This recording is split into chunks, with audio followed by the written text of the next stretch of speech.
የዮኒ ማኛ ጉድ ተጋለጠ ወደ ፕሮቴስታንቱ ራሱ በመለስ ብዙ ነገሮችን እሰራለሁ ብዙ ጥቅሞችን አገኛለሁ ሚል ሰው ነው ይሄ ሰው እኮ ፖድካስት ላይ ቀርቦ ሴንሲቲቭ ፓርቶችን ነው ማለት ነው ፖለቲካ ሴንሲቲቭ ነው ባበሻ ሃይማኖት ሴንሲቲቭ ሃይማኖት የቀረኝ የለም ፍቅር ሲዝም ነው የቀረኝ በሙሉ ደውቃል እኔ ማነሳቸው ሐሳቦች በሃይማኖት ፖለቲካሊ ሴንሲቲቭ የሆኑ ነገሮችን ነው ማነሳው ፕሮቴስታንቶች ብፁዕ አቡነ ሕዝቅኤልና ብፁዕ አቡነ ገብርኤልን ያነሱ መተቸት ጀምረዋል እዚህ ጋር ያሉት አባት አቡነ ሕዝቅኤል ይባላሉ እዚህ ጋር ያሉት አባት ደግሞ እንደምታውቁት አቡነ ገብርኤል ይባላሉ አቡነ ገብርኤል መጽሐፍ ቅዱሳዊ የሆነ ሐሳብ ተናግረው ተወግዘው በፓትርያርኩ ጽፈት ቤት በራሳቸው ቢሮ ውስጥ እንዳይንቀሳቀሱ ተደርጎ ተቀምጠዋል ማህበረ ቅዱሳን ታሪክ ሰራ ወጥ በጀት አመት አስጠምቃለሁ ብሎ ካሰባቸው 35000 አዳዲስ አማንያን መካከል በ6 ወር ውስጥ ብቻ 21597 ወገኖችን ማስጠመቁም ተገልጿል ዘርፌ ከበደ መጮህ ጀምራለች የቤዛነት ስራ የኢየሱስ ነው እንጂ የማርያም አይደለም ማርያም ቤዛዊት ዓለም ልትባልም አይገባት የተወዳችሁ ኦርቶዶክሳውያን እንዴት አላችሁ እንዴት ቆያችሁ እንዴት ሰነበታችሁ ሰላም እግዚአብሔር ባላችሁበት ቦታ ሁሉ ይብዛ መረጃው ለመላው ዓለም እንዲዳረስ ላይክ ሼር ሰብስክራይብ ማድረጋችሁ እንዳይዘነጋ ያልኩኝ ዛሬ ምን አንተን ያስተምራችኋል በያሰብኩትን የተለያዩ ቪዲዮዎችን እየመጥቻለሁ ታዲያ ፍቅራችሁን የምታሳዩኝ ላይክ በማድረግ ነው ላይክ በማድረግ ጀምሩ ያልኩኝ ወደ ቪዲዮዎቹ አመራለሁ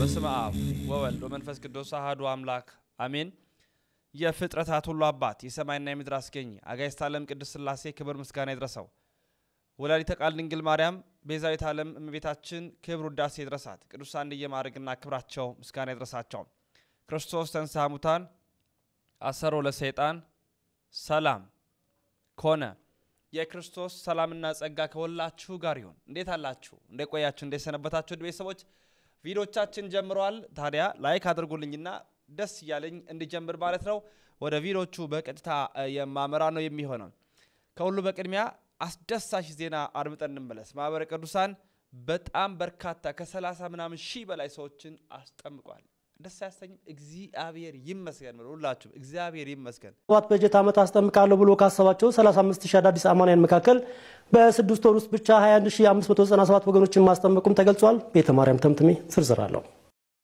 ማህበሩ ተቋማዊ ለውጥ ማድረጉን ተከትሎ በስልታዊ ቅድ ከያዛቸው መካከል 350000 አዳዲስ አማንያንና 35000 የጠፉ ምዕመናንን ለመመለስ አቅዶ እየሰራ መሆኑ ተገልጿል በሚፈጽመው የተቋማዊ ለውጥ ስልታዊ ቅድ መሰረት አዳዲስ አማንያን ማለት ከቅድስት ቤተክርስቲያን ውጭ ያሉ አካላትን አስተምሮ አሳምኖ የማስጠመቅና የማጥናት ስራዎች መስራት በጣም ትልቅ ትኩረት የተሰጠው አገልግሎት ነው ማለት ነው እና እንዳውም በ5 ዓመት በማህበረ ቅዱሳን ባለው ማወቅር 250,000 አዳዲስ አማንያን እንደገና ደግሞ ከባለድርሻ አካላት ጋር ማለት ከቤተ ክህነታችን የስብከተ ወንጌል ሐዋርያዊ ተልእኮ መምሪያ ከሰንበት ትምህርት ቤቶች ከማህበራት ጋር ደግሞ በጋራ በመሆን ደግሞ በባለድርሻ አካላት ደግሞ 100,000 አዳዲስ ክርስቲያኖችን ማስጠመቅና ማጽናት የሚል እቅድ አለ እንደዚሁ ደግሞ የጠፉትንም መመለስ እንደዚሁ ማለት ነው በ5 ዓመት 35,000 የጠፉ ወገኖችን መመለስ በማህበረ ቅዱሳን 10,000 በባለድርሻ አካላት አንደኛ ምንድነው ከዚህ ጋር ታይዞ የሚሰሩ ስራዎች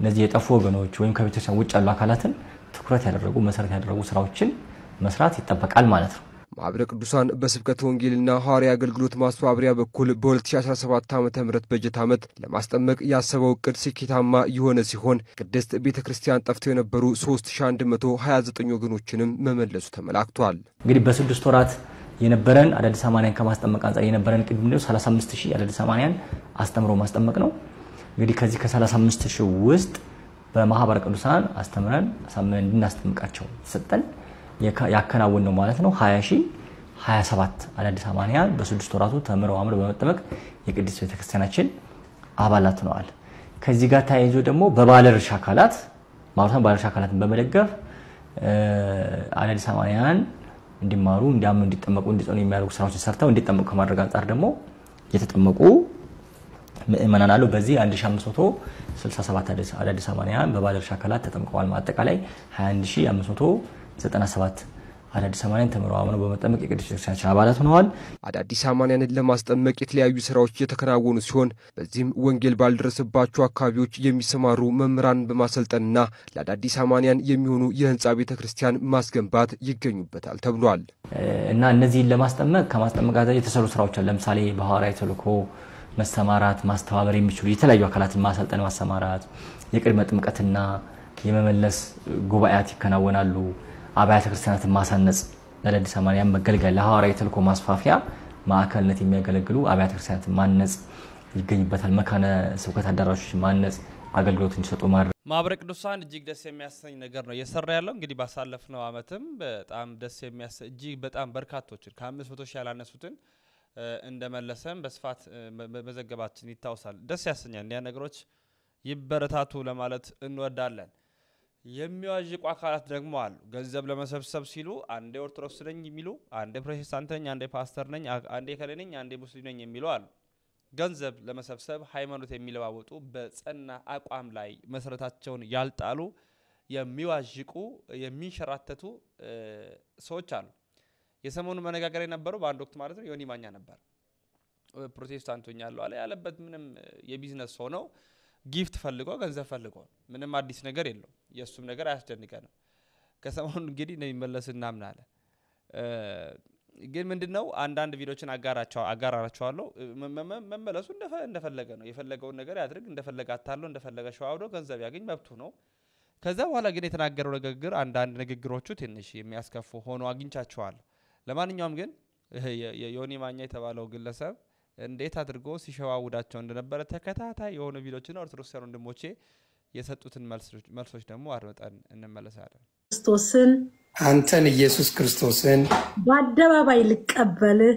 በአደባባይ ልቀበልህ ክርስቶስን የካደ ሰው ጌታን ያልተቀበለ ሰው እንዴት ጌታን ሊያስቀብል ይችላል እንዴት ስለ ጌታ ሊያወራ ይችላል ጳውሎስ ጌታን ያልተቀበሉት ወይም ደግሞ ልዩ ወንጌል የሚሰብኩት የተረገሙ ናቸው ብሏል የተረገመ ሰው እንዴት ወደ ትክክለኛ ቦታ ሊወስድ ይችላል ሁላችሁም ኮፒ ሊንክ አድርጉ ይሄንን ቪዲዮ ሪፖስት አድርጉ ሼር አድርጉ እነሱ ሪፖርት ያርጉ ኦርቶዶክሳውያን እናንተ በደንብ ኮፒ ሊንክ አድርጉ በማስረጃ እንነግራችኋለን በማስረጃ በደንብ አድርገን የጌታን ቃል ሳያከብሩ ጌታን ማስቀበል አይችልም የጌታን ቃል ያልተቀበለው ሁሉ አህዛብ ነው የካደ ነው የጌታን ቃል ያልተቀበለው ሁሉ አህዛብ ነው የካደ ነው ጌታን ያልተቀበለው ሁሉ ደግሞ አሁን የተፈረደበት ሰው ጳውሎስ ደግሞ የተረገሙ ይሁኑ ያላቸው ሰዎች እንዴት ጌታን ሊያስቀብሉ ይችላሉ ገላትያን 1:8 ላይ ልዩ ወንጌል የሰበከ የተረገመ ነው ብሏል አንቺ በመጀመሪያ ደረጃ ወንጌሉን ሳትቀበይ እንዴት እሱን ወንጌል ልታስቀብይ ትችላለሽ እሱ ቢዝነስ ነው ያዘው በጌታ ላይ መቀለር ነው ያዘው የምትከፍለውን ዋጋ ደግሞ ታገኘዋለህ አንቺ ግን በመጀመሪያ ደረጃ እንደው ነብይ ነሽ እንበል የለም የሴት ነብይ እንደው ሐዋርያ ነሽ እንበል የሴት ሐዋርያ የለም እንደው ቢኮን እንኳን ጸሎት ሲደረግ ሴት ትሸፋፈን ካልተሸፋፈነች ትላጭሏል ጳውሎስ በአንደኛ ቆሮንቶስ ምዕራፍ 11 ከቁጥር 5 ጀምሮ ይሄንንም ተውሽ እሺና አለን ሁለተኛ ደረጃ ሴት በወንድ ላይ ልትሰለጥን አትችልም ብሏል ጳውሎስ ነው አንቺ አይደለሽም ጳውሎስ በጌታ የተመረጠው ጳውሎስ ነው በአንደኛ ጢሞቴዎስ ምዕራፍ 2 ከቁጥር 11 ጀምሮ ሴት በወንድ ላይ ልትሰለጥን አትችልም ሴት ወንድ ልታስተምር አትችልም ሴት በዝግታ ትማር ለምን ቀድማ አልተፈጠረችም አዳም ነው ቀድሟት የተፈጠረው ሴት በምን ትጸድቃለች አለ በመውለድ አንቺስ በራሴ ጸድቃለሁ ብለሽ ከጌታ ጋር ግብ የፈጠርሽ ያባቱን ቃል የካድሽ እንዴት ጌታ ልታስቀብይ ትችያለሽ እንደዚህ አይነቱን እኮ ክርስቶስ ቃል በቃል ክዷቸዋል በማቴዎስ ወንጌል ምዕራፍ 7 ከቁጥር 15 እስከ 21 ባለው ላይ የበግ ለምድ ለብሰው ከሚመጡ ከሐሰተኛ ነቢያት ከተኩላዎቹ ተጠንቀቁ ብሎናል 21 ላይ ግን የአባቴን ትእዛዝ ያልፈጸማችሁ እናንተ ከሃዲዎች አላቃችሁም እላችኋለሁ ብሏል አንቺ ጌታን ሳትቀበይ እንዴት እሱን ጌታ ልታስቀብይ ትችያለሽ አንቺ በመጽሐፍ ቅዱስ መሰረት የተረገምሽ ነሽ የተረገመ ሰው ደግሞ ጌታን ሊያስቀብል አይችልም ዛሬ ፋላፍት መላእክቶች በሰማይ እልልታቸውን አሰምተውታል ኢየሱስ ያስባርኩት ክብር ለመንፈስ ቅዱስ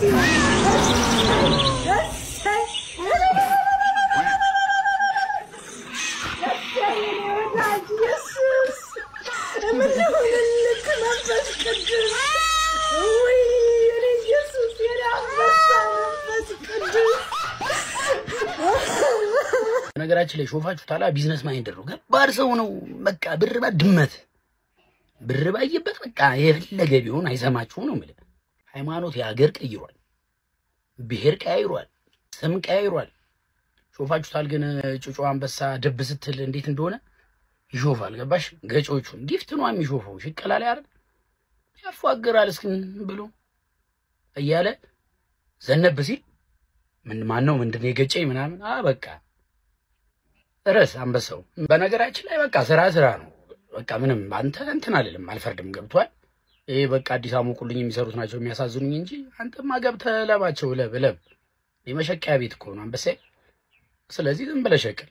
የሶስት ወር የቤት ክራይ ምናምን ዘብ አስደርጋቸው የልጆችን ማሳደጊያ ምናምን ዘብ አስደርገህ እስከ ያስተላልህ አባቴ ያው ስራ አይደል በዚያ ትታማመች እስከ ድሮ ጀምሮ እንብለህ እዛ ገብተህ እዚህ ተፈረገጣ አጅላስ እንዳለ ኦርቶዶክሱ እንዳለ ባኒና ነው ጠቅላላ እንዴት አይወቃ ያራዳልሽ እንብለህ እዛ ሄደህ እሺ አሽተ መብላት ነው ገብቷል። ጆከር ለመሬት ጣልባቸው እንብለህ እንግዲህ ምስኪን ህዝብ እየገባሽ እያለቀሽ አሳልቢው ታስቃለሽ። ባርኩት በጊፍት ባርኩት። ኧረ ተው ጌታ መንፈስ ውይ አንበሳው አስተውል አሳዘነው። ወይ አልግሽ ሲደ በነገራችን ላይ ስሙ ተቀየረ። ሰማችሁ አይደለ? ስሙን ራሷ እንዴ ጫለ ሰው እኮ ሲያሳዝን እቺ እንትን ናት መስል ነብይ ምናምን ነብይ ብርቱካን ሎሚ እስኪያደርግሽ ድረስ ይመጥሻል ጀለሲ። ዮኒ ጓየው፣ ዮኒ ማኛው፣ ዮኒ ሴጋው፣ ዮናስ ሙሉላይ በተወቂያ ስም ማለት ነው። አሁን ደግሞ ብርቄ ለኔ ዛሬ አንተ ለኔ ብርቄ ነህ። ብርቄ ታውቃለህ?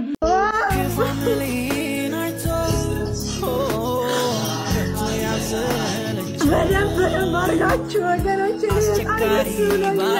ፍቅራችሁን ግለጹለት። በቃ ያለሽ በእውነት አሳዩኝ። በቃ ማየት ፈልጋለሁ። ይኸውላችሁ ድራማው እንደቀጠለ ነው። ድራማ ያልኩበትን ምክንያት ምነግራችሁ ይሆናል። ይሄ ግለሰብ አሁን በዚህ ሰዓት እያለ ያለው ምን እንደሆነ ታውቃላችሁ? ውስጡን ሰረደው ማለት ነው። በቃ ማለት ጥሩ አርጌ ነው እየሰሩ ያሉት፣ ጥሩ አርጌ አሞኝቻቸዋለሁ እንዴ ሊያምኑኝ ቻሉ ብሎ እሱ ራሱ ሰርፕራይዝ የሚሆን ነው የሚመስል። ምክንያቱም የሱም ባህሪና የሱም ማንነት አብዛኛው የኢትዮጵያ ህዝብ ያውቀዋል ምን አይነት የቢዝነስ ሰው እንደሆነ ማለት። ይሄን ደግሞ ከራሴ አውጥቼ እኮ አይደለም ከዚህ በፊት የሰራቸው የተናገራቸው ብዙ ቪዲዮዎች አሉ። ወደ ፕሮቴስታንቱ ራሱ በመለስ ብዙ ነገሮችን እሰራለሁ ብዙ ጥቅሞችን አገኛለሁ የሚል ሰው ነው። ይሄ ሰው እኮ ፖድካስት ላይ ቀርቦ ሴንሲቲቭ ፓርቶችን ነው የምነካው። ፖለቲካ ሴንሲቲቭ ነው በአበሻ፣ ሃይማኖት ሴንሲቲቭ ሃይማኖት የቀረኝ የለም ፍቅር ሲዝም ነው የቀረኝ በሙሉ ደውቃል። እኔ ማነሳቸው ሐሳቦች በሃይማኖት ፖለቲካሊ ሴንሲቲቭ የሆኑ ነገሮችን ነው ማነሳው፣ ምክንያቱም ትኩረት ለማግኘት አለ። ስለዚህ ይሄ ሰው እያደረገ ያለው ገንዘብ ስብሰባና ትኩረት ነው። ይሄንን እንዴት መረዳት ያቀታቸዋል? ሲጀምር በጣም የሚያስገርመኝ እኔ የዚህ የሴትዮዋ ደስታ ሌሎቹ ደስታቸውን እየገለጹ ያሉትን አይደለም፣ ሾርት ሚሞሪ የሆኑትን አይደለም። በጣም ያስገረመኝ ነገር ይሄ ሰው ኦርቶዶክስ ነበርና ከኦርቶዶክስ ወጥቶ ሄደ የሚሉ ሰዎች ናቸው። ይሄ ሰው ኦርቶዶክስ አልነበረም። ያን ምላችሁ በማስረጃ ነው። አንደኛ ኦርቶዶክስ የነበረ ሰው በሌላ ቤተ እምነት ሄዶ ሲመለስ የራሱ ስርዓት አለው። ቄዳር የሚባል ጥምቀት አለ፣ ንስሐ አለ፣ ራሱን የቻለ ስርዓቶች አሉት። ያንን ፈጽሞ ነው አንድ ሰው ኦርቶዶክስ ሊሆን የሚችለው።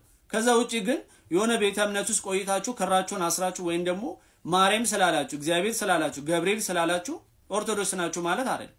ይሄ ሰው ደግሞ ፕሮቴስታንትና እስልምና ውስጥ ገብቶ ነበር አምኖ ሄዶ ማለት ነው። ከዛ በኋላ ተመልሻለሁ አለ። ሲመለስ እነዚህ ስርዓቶች አልፈጸመም። እነዚህ ስርዓቶች ባልፈጸመበት ሁኔታ ደግሞ ኦርቶዶክስ ነኝ ስላለ ኦርቶዶክስ ነው ማለት አይደለም። የስም ኦርቶዶክስ ከሆነ ሊሆን ይችላል።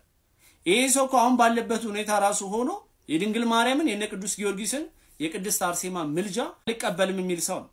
በኦርቶዶክስ ቤተክርስቲያን ውስጥ ደግሞ ምልጃን አልቀበልም ማለት አይቻልም፣ ስርዓቱም አይደለም። ስለዚህ ከቤተክርስቲያኗ መውጣት አለበት ወይም ደግሞ የቅዱሳኑን ምልጃ የድንግል ማርያምን ምልጃ መቀበል አለበት። ይሄ ሰው እነዚህ መስፈርቶች በማያሟላበት መልኩ ዝም ብሎ ተቀምጦ እናትና ልጁ እያለ ፕሮሞሽን መስሪያ ስላደረገው አሁን ከኦርቶዶክስ ቤተክርስቲያን የወጣው ስትሉ ለእናንተ ማፈር አለባችሁ። ሲጀመር ሰውዬው ኦርቶዶክስ አልነበረም። የነበረውን ነገር የሚያውቀው እሱ ነው። ስለዚህ የሄደው ከአንዱ ወደ አንዱ ሄድ እንጂ በፍጹም ከኦርቶዶክስ ቤተክርስቲያን ወደ ሌላ አልሄደም። እዛም ገብቶ እናንተ ጋም ቢሆን ነገ ከነገ ወዲያ ጥሏችሁ ይወጣል። ይሄ ትንቢት አይደለም። በነገራችን ላይ ሰውዬ ትሬንዱ እንደዛ ስለሆነ ማለት ነው። ስለዚህ ደስታችሁን እባካችሁ በልካችሁ አድርጉ። እንግዲህ ዮኒ ማኛ ማለት ይሄ ነው። ጥሩ እየሰራ ነው፣ አሪፍ ገቢ ያገኘ ነው። እንግዲህ እንደፈለገ ይሁን።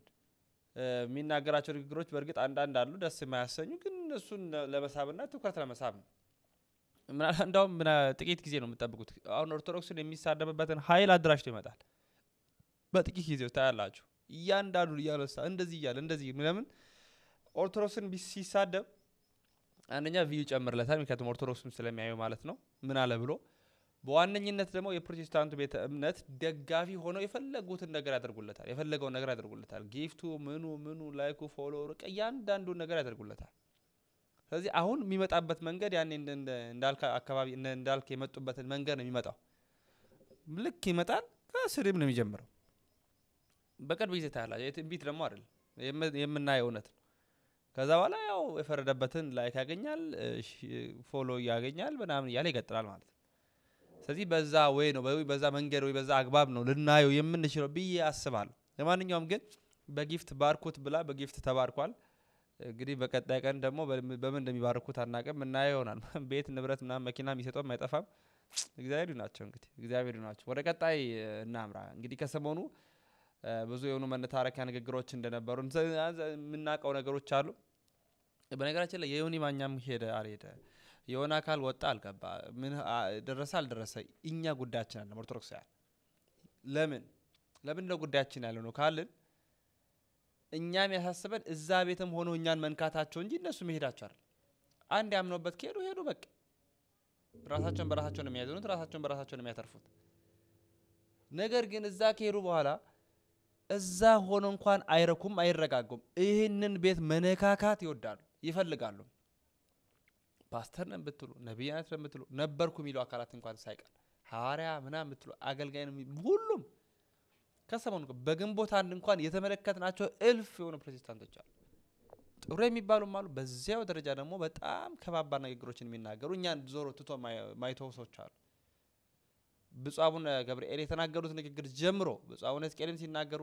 ሌሎች አባቶችም ሲናገሩ እያንዳንዷን የተከታተለ የስድብ አፉን ሲከፍት የነበሩትን ሰዎች ተመልክተናል አሁን አንዱ ነው ማሳያችሁ አቡነ ሕዝቅኤልን አቀረቧቸውና ብፁዕ አቡነ ሕዝቅኤል በረከታቸው በሁላችን ላይ ሄደ የደቡብ ምዕራብ ኢትዮጵያ ሀገረ ስብከት ሊቀ ጳጳስ የቅዱስ ሲኖዶስ አባል የሰዋስወ ብርሃን መንፈሳዊ ኮሌጅ የበላይ ጠባቂ ናቸው ከዛ ብፁዕ አቡነ ገብርኤልን ማመጣ የምራሹ ሀገረ ስብከት ሊቀ ጳጳስ የቅዱስ ሲኖዶስ አባል ብፁዕ አቡነ ገብርኤልን እነዛ ኦርቶዶክሳውያን እንደዚህ ወተቹ ተናገሩ ጮሁ ምናምን ለምን ብፁዕ አቡነ ገብርኤል የወንጌል ሰው ናቸው ኢየሱስን የሰበኩት እናት ገፊ ስለሆነች ቤቷ ገፋቻቸው አቡነ ሕዝቅኤልን ደግሞ ዝም አለ ለምን ኦርቶዶክሶች ማርያምን ስለሚያመልኩ በማለት ደግሞ ሌላ ፓስተር ይሁን ምን ይሁን ተረሷል አያገባውም ስለ ጳጳሳቱ የኛ ቤት ነው ቤቱ የኛው ነው አባቶችም የኛው ናቸው ከሰሩ ምን ሾምበት ካጠፉ ምን ጠይቀበትን እኛውን የምናቀው በእኛው አግባብ ጳጳስ አድርገው የሾመች ቤተክርስቲያን ናት ቅዱስ ሲኖዶስ ነው የሚጠይቃቸው እነሱ ነው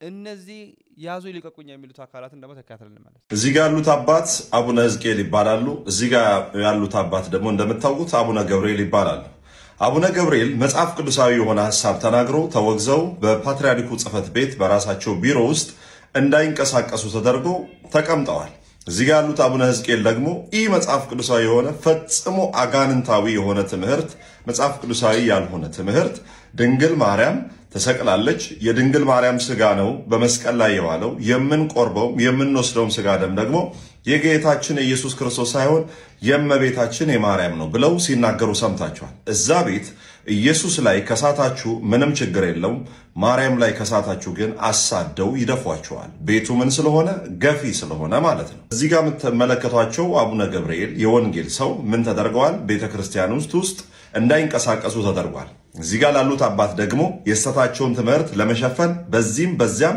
ቀዳዳው ሲበዛባቸው ያንን ቀዳዳ ለመድፈን ወዲያ ይሯሯጣሉ የተለያዩ ወንድሞችም ያን ቀዳዳ ለመሸፈን ወዲያና ወዲህ ይሯሯጣሉ ለምን ኢየሱስ ላይ መሳሳት እዛ ቤት ይፈቀዳል ማርያም ላይ መሳሳት ግን አይቻልም ለምን ኢየሱስን ይጠሉታል ማርያምን ያመልኳታል ለዛ ምን እናገር ስለዚህ ቀዳዳው እየሰፋ ነው የቤተክርስቲያኒቱ ቀዳዳ አስተምሮቿ በጣም እየሰፉ ስለሆነ ስተቶቿም እየሰፉ ስለሆነ እነኚህን ለመድፈን በተቻሉት መጠን የውሸት ትርክቶችና ትምህርቶችን በማምጣት ያሳድዷቸዋል ኢየሱስን የምትፈልጉ ወደ ጌታ ወደ ኢየሱስ ክርስቶስ እንድትመጡ ነግራቸዋል ይሄንን እያያችሁ ትውልዶች ሆይ እንድትነቁ ነግራቸዋል ኢየሱስ ክርስቶስ የማንሳሳትበት ትክክለኛነታችን ኢየሱስ ላይ የሳታችሁ ቀን ግን ህይወት ያልፋል ኢየሱስ ብቻውን የሚያድን ጌታ ነው ፕሮቴስታንቱ ማለት ይሄ ነው የማርቲን ሉተር ሐሳብ የ16ኛው መቶ ክፍለ ዘመን ስሪት ነው እናት ቤተክርስቲያንን ለመናገር በድፍረት ቃል የሚነሳ ማለት ነው መነሳቱ ችግር የለም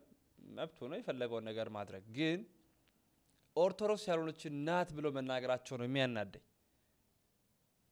ማርያምን ያመልኳታል ብሎ እርግጠኛ ነው የተናገረው የት ቦታ እንዴት የሚል ነገር ቢቀርብለት ግን አንዳች የሚሰጠው መልስ የሚናገር ነገር የለም ገፊናት ያለ ሲናገር ግን ሰምተናል ስለዚህ የፕሮቴስታንቱ ቤተ እምነት በዚህ ደረጃ ነው ኦርቶዶክስን እየገፋ ኦርቶዶክስን እየተናገረ የሚገኘው ማለት ነው ወደ ቀጣይ መረጃችን እናምራ ከዚህ ጋር የተገናኘው ማለት ነው ኦርቶዶክስ ወንድሞቻችን የሰጡትን መልስ እንካታ አንተ ብዙ ጊዜ አቡነ ገብርኤልን ነው የምትቃወመው አቡነ ሕዝቅኤል ያስተማሩ ትምህርት የቤተ ክርስቲያን ትምህርት እንዳልሆነ ያወቅ ዝም ብለሃል ስለዚህ ሚዛናዊ አይደለም ላላችሁኝ አንዳንድ ሰዎች ማለት ነው አቡነ ሕዝቅኤል ያስተማሩ ትምህርት የቤተ ክርስቲያን ትምህርት እንዳልሆነ መምህራን አባቶች በደንብ ተንትነው አስረድተዋል ልዩነቱ ምንድነው እኔ እዚህ ብሔር አካል ስለሆንኩኝ ነው የተጠላሁት እንጂ ትክክል ነው ያስተማርኩት ብሎ እሳቸው ምንም የሰጡት ነገር የለም ስለዚህ ጥፋት ከሆነ በአባቶች ታይቶ ይዳኛል ማለት ነው አቡነ ገብርኤል ምንድነው ያደረጉት ትምህርቱን ካስተማሩ በኋላ የትምህርት ክደት ነው ልክ አይደለም ተብሎ ሲጠየቅ እኔ ኦሮሞ ስለሆንኩኝ ነው የዚህ ብሔር አካል ስለሆንኩኝ የተጠላሁት እንጂ ትክክል ነው ያስተማርኩት ብሎ በመናገራቸውና እንዲሁም ደግሞ ሌሎች አጃቢዎቻቸው በዚህ ልክ በመረዳታቸው ነው ይሄ ትክክል አይደለም ብለ ቪዲዮ ስንሰራ የነበረው ማለት ነው ልዩነቱ እዚህ ጋር ነው የሆነ ብሔር ውስጥ የሆነ ኮታ ውስጥ አልተደበቁም እንደ ጥፋታቸው ሁላቸውም ይዳኛሉ ቀኖና ይቀበላሉ ማለት ነው በዚህ ልክ እንድትረዱ ፈልጋለሁ ነገሩን በሌላ አቅጣጫ ባናደርገው የተሻለ ነው አሁንም አቡነ ሕዝቅኤል ትክክል ናቸው ያለ አንድም ኦርቶዶክሳዊ መምህር አንድም ኦርቶዶክሳዊ ጳጳስ አንድም ኦርቶዶክሳዊ መምህር የለም ትክክል አይደሉም ማስተካከል አለባቸው እኛ የምንቀበለው ስጋና ደም የክርስቶስ ነው ግን እኛ እንደምንቀበል የአቡነ ሕዝቅኤልን ትምህርት አቡነ ገብርኤል ደግሞ እንደማንቀበል አድርጋቸው የምትስሉ ሰዎች ግን ተጠንቀቁ ሁለተኛ ሁለቱም አባቶች የሚታዩት በሊቃውንት ጉባኤ ተፈትሾ በቅዱስ ሲኖዶስ እኛ ከኛ የሚጠበቀው እውነታውን መግለጥ ብቻ ውሳኔና መልእክቱን አስረግጦ የመናገር የቅዱስ ሲኖዶስ የምልዓተ ጉባኤው የቋሚ ሲኖዶስ ነው እኛ እሱን ነው ያደረግን ያለን ወደ ቋሚ ሲኖዶስ እንዲደርስ መረጃ ያደረሰን ነው ሌላ ከናንተ ቤት ውጪ የሆነው ነገር ያነሳችሁ ያወረዳችሁ ከፍ ዝቅ የምታርጉ አካላት ብትጠነቀቁ የተሻለ ነው ምክንያቱም ምንም ስለማያገባችሁ ማለት ዘርፌም ተነስታለች እና አድምጣት ስለዚህ የቤዛነት ስራ የኢየሱስ ነው እንጂ የማርያም አይደለም ማርያም ቤዛዊት ዓለም ልትባልም አይገባትም በነገራችን ላይ ታች ዘርፈ የዓለም ቤዛ ኢየሱስ እንደሆነ አዳኝም ኢየሱስ እንደሆነ ያወቅሽው በዚህ ቤተክርስቲያን ውስጥ ሆነሽ ነው አንቺም በራስሽ አንደበት ቤተክርስቲያን በነበርሽበት ሰዓት በዚህ ልክ ዘመረሽ ነበር አንቺ ራስሽ የዓለም ቤዛ ኢየሱስ ነው የፈወሰኝ ጌታ ነው መዳን በሌላ የለም እኔ አምናለሁ ዘላለም እታችን ዘርፌ አንቺም ሆንሽ በጋሻም ሆነ ትዝታም ሆነ እናሰግድም ሆናችሁ እና እንዳልክም ሆናችሁ ሌሎቻችሁ ቤተክርስቲያን ትክክለኛ ትምህርት እንደምታስተምሩ ታውቃላችሁ ግን ለመቀበል ከብዷችኋል ምክንያቱም ቤተክርስቲያን ላይ ጥላቻ ስላደረባችሁና ክፉ መንፈስ ስለነካችሁ ነው ያን ክፉ መንፈስ ለምከራታችሁ ብታስወግዱትና ብታርቁት ወደ ጌታ ብትመለሱ እውነተኛውን ጌታ ኢየሱስ ክርስቶስ አውቃችሁ ብትሰብኩና መታችሁ ከኛ ጋር ህብረት አድርጋችሁ የጌታን ሥጋ ደም የተቀበላችሁ ወደ ኢየሱስ ክርስቶስ ብታርጉ መልካም ነው ብያስባለሁ እታችን እንግዲህ አንቺንም ጨምሮቻችሁ ለእግዚአብሔር አምላካችን ልቦናችሁን ይመልስላችሁ አንድ ቀን እንደምትመለሱ እንግዲህ ተስፋ እናደርጋለን ሼር ማድረግ እንዳይረሳ እንግዲህ ዘርፌም ሆነች አሰግድም ሆነ ተጅታው ሳሙኤልም ሆነ በጋሻው ደሳለኝም ሆነ ሌሎቹ ኦርቶዶክሳዊ ተዋሕዶ ቤተክርስቲያን ውስጥ ሆኖ ነው ያወቋት ዛሬ የሚናገሩት ንግግር ያውቁት እዛው ነው ይሄ መዝሙር ኦርቶዶክስ ያለች የዘመረችው ነው የዓለም ቤዛ ኢየሱስ ነው የሚለው ማንንም የተቃወማት የተቃረናት ነገር ለምን የኛው ቤተክርስቲያን አምና የምታስተምረው ትምህርት ነው መዝሙሩም ትክክለኛ ነበር ስታ ከወጣሽ በኋላ ብዙ የጠፋት ነገሮችን አደረገች እንጂ ማንንም አልተቃወማትም ማንንም የተናገራት ነገር የለም እና እንደ አዲስ ስብከት ኦርቶዶክስ ነገሮች እንደማታቀና እነሱ እንዳዋቂ ሆነው የሚታዩበት አውድ ፍጹም ስውትና ተቀባይነት የሌለው በዛ አግባብ እንረዳ ለማለት ነው ዝክረ ኒቂያ መንበር መዝገበ ቃል ጥሩ ነው ዝክረ ኒቂያ ያው ይታወቃል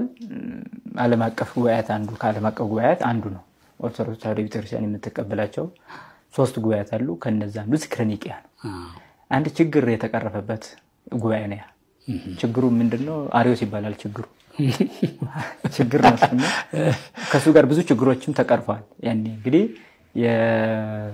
የሃይማኖት አባቶች በሙሉ ተሰብስበው ሊቃውንቱ ተሰብስበው ብዙ ችግር የፈጠሩም ነበሩ ከተሰበሰቡት ችግር የፈቱም ነበሩ ስለዚህ ብዙ ችግር የተፈታበት ጉባኤ ነው እና ያ ለዘላለም ሲታወስ የሚኖር ነው ሌሎች አሃታ ቤተክርስቲያናትም ይሄን ሲያስቡት ይኖራሉ ጉባኤው እና አሁንም በሀገራችን በኢትዮጵያ እንደሚታወቀው ቤተክርስቲያናችን ተከብራና ተፈርታ የምትኖር ቤተክርስቲያን ናት በዚህ መካከል ግን ብዙ ችግሮች እየገጠሟት ነው አሁንም ቢሆን ስለዚህ ዝክረ ኒቂያ ሲባል የሊቃውንቱ የመሰብሰብ ጉዳይ ነው እንግዲህ ዝክረ ኒቂያ ወይም የኒቂያን ጉባኤ መታሰቢያ ተብሎ የተጠራውና ምን ገጥሟት ነው ለሚለው ምን ያልገጠማት አለ የሚለው ነው መልስ የሚሆነው። እንደ ኢትዮጵያ ቤተክርስቲያን በዚህ ዘመን የተዋረደ ምን አለ? የመዋረዱ ምን ማለት ነው? የነበራትን ክብር ከማጣት አልፎ ልጆቿን በሙሉ ያጣች ያለችበት ወቅት ነው። በጣም ችግሮች ውስጥ ያለ እንደ ገዳማት የሚያየን እንደሆነ እንደ ጉባኤ ቤቶች የሚያየን እንደሆነ እንደ ሊቃውንቱ እንደ መነኮሳቱ እንደ ምእመናኑ እንደ ጳጳሳቱ ስናይ አንድ አይነት ቁመና የለሽና የመበታተን አይነት ስሜት የሚታይበት ዘመን ያለ ነው። ስለዚህ ጠላት የሚበዛበት ዘመን ስለሆነ ብዙ ችግሮች አሉ ማለት ነው። ስለዚህ እነዚህ ችግሮች ላይ እስኪ አብረን እንምከር ብለው አባቶች መጥራታቸው ትክክል ነበር። ስለዚህ በየጉባኤ ቤት ያሉ ህዝቡም ጋር በቅርበት የሚገናኙ ያለውንም ችግር የሚያውቁ ስለ እምነት ስለ ሃይማኖት ትምህርትም ብዙ እድሜያቸውን ሰጥተው የደከሙ የጉባኤ መምህራን አሉ ብለው ብዙ የጉባኤ ምስክር ጉባኤ ቤቶች መምህራንን በሙሉ መሰብሰብ ይችላል ማለት ነው። ብዙ የነገረ መለኮት ምሩቃንም እንደዚህ የጉባኤ ቤት መምህራንም እንዲሰበሰቡ አድርገዋል። ስለዚህ ያ ችግር እንግዲህ መተው ያለውን ነገር ችግሮችን ቁጭ ብለው በጋራ አይተው በጋራ መፍትሄ ለመስጠት እንዲያመች ነው እንግዲህ ዝክረ ኒቂያ የተደረገው። ይሄ ነው የነበረው። ታዲያ ከመጡ በኋላ የተደረገውስ ምንድነው ከተባለ ያስፈልጋጊ የሆኑ ጉዳዮች ተብለዋል። ያው በየሚዲያው የሚታወቁ የተባሉ ነገሮች ብዙ በመግለጫ የሚታዩ ነገሮች ናቸው። የመጀመሪያው ጥሩነቱ መሰብሰቡ ነው። የመጀመሪያው ማለት ነው መሰብሰብ አስፈልጋጊ ነው። እንኳን አይደለም እንዲህ ዓለም አቀፍ የሆነች ቤተክርስቲያንን የሚመሩ ሊቃውንት ይቅርና ጥቂት 2-3 እንኳን ተሰብስበው ነው ስራ የሚሰሩት። ካልተሰበሰቡ ስራ አይሆንም። ከንብም መውሰድ ይቻላል። አሁን ንብ ስትሰበሰብ ነው ማር የምታወጣው። ከዛውጭ አንዲት ንብ ብቻዋን ዝም ብላ ልትሆን የምትችለው ማር ለነገስታቱም ለመኳንንቱም ለሁሉም የሚያስፈልግ ነው አይደል? ያንን የምታስገኘው ግን በጣም ደካማ መስላ የምትታይ ንብ ናት። ግን ብትሰበሰብ ነው ኃይሏን በአንድ ላይ ስለምትጠቀም። ስለዚህ በኢትዮጵያ ኦርቶዶክስ ተዋሕዶ ቤተክርስቲያን ያሉ ሊቃውንትም ኃይላቸውን በአንድ ቢጠቀሙ ለውጥ ማምጣትና የዚህ ዘመን ችግር ማለፍ ይቻላል የሚለው ሐሳብ ነው እንግዲህ እንዲገናኙ ያደረገው።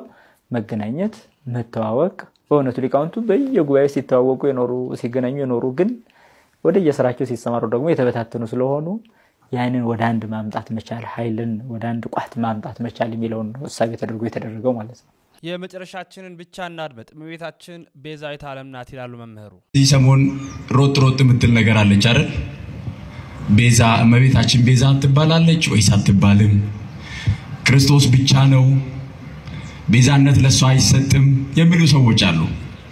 ወገኖቼ አንድ ነገር ማስተዋል ያለብን በዚህ አውደ ምሕረት ላይ ማንናችንም የስሜታችንን መናገር አንችልም። እየሰማችሁ ነው አይደል? በእግዚአብሔር ቤት ውስጥ ሰው መናገር የሚችለው የተማረውን እውነት ነው እንጂ የተሰማውን ስሜት አይደለም። ስሜት ችኩልነት ነው። ስሜት ትዕቢት ነው። ስሜት አለመረጋጋት ነው። ስሜት እኔ ያወቅኩት ሁሉ እውነት ነው ማለት ነው። ትህትና ግን አባቶችን መጠየቅ፣ ትህትና መጻሕፍት መመርመር፣ ትህትና ራስን ዝቅ አድርጎ እውነቱን ማየት ነው። ስለዚህ ቤዛ የሚለው ቃል ለእመቤታችን ይጠቀሳል። እመቤታችን ቅድስት ድንግል ማርያም ቤዛችን ናት ስንል ስህተት አይደለም፣ ትክክል ነው። ሙሴ ቤዛ ተብሎ ተጠርቷል። ሌሎች አካላትም ቤዛ ተብሎ ተጠርተዋል። ምትክ ማለት ነው። ነገር ግን የእመቤታችንን ቤዛነት ስንናገር የሙሴን ቤዛነት ስንናገር ሌሎቹም ደግሞ ቤዛ ናቸው ብለን ስለነሱ ቤዛነት ስንናገርና ስለ ክርስቶስ ቤዛነት ስንናገር ይለያያል። ጌታችን ኢየሱስ ክርስቶስ ቤዛችን ነው ስንል መድኃኒታችን ነው፣ አዳኛችን ነው፣ ስለኛ ተላልፎ የተሰጠ ነው፣ ስለኛ ስጋውን የቆረሰ ነው፣ ደሙን ያፈሰሰ ነው፣ ዋጋ የከፈለ ነው ብለን እንናገራለን።